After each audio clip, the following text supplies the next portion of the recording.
Buongiorno e ben ritrovati con una nuova edizione del TG Flash di News Sicilia. In apertura grave incidente stradale alle prime luci dell'alba sulla Ragusa-Catania. All'altezza di Lentini il bilancio è di 2 feriti, di cui uno in gravi condizioni. Dopo l'impatto frontale tra una jeep e un camion i mezzi si sono ribaltati.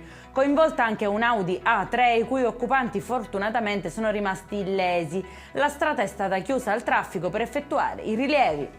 Incendio devasta un locale di Ragusa durante una serata in corso. Le fiamme sarebbero partite da un lampadario che improvvisamente ha preso fuoco per la probabile vicinanza con delle fiaccole. 14 feriti in ospedale. È morto a Palermo l'architetto Jano Monaco, aveva 78 anni e era stato presidente dell'ordine che gli dedica queste parole. Distrutti dal dolore, ricordiamo come l'architettura non sia mai stata solo un mestiere per lui, ma una battaglia quotidiana e una responsabilità. Prima spruzza spray al peperoncino per stordire i genitori, poi li chiude in casa per sottrarre indisturbata oggetti di valore. È quanto accaduto a San Filippo del Mela nel Messinese, dove i carabinieri hanno arrestato una donna figlia dell'anziana coppia. È stata la telefonata di un cittadino allarmato dalle urla di aiuto provenienti dall'appartamento ad avvertire i militari.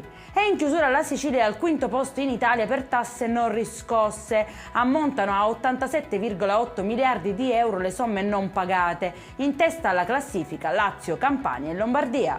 Per questa edizione è tutto, prossimo appuntamento alle 19:30. Buona giornata.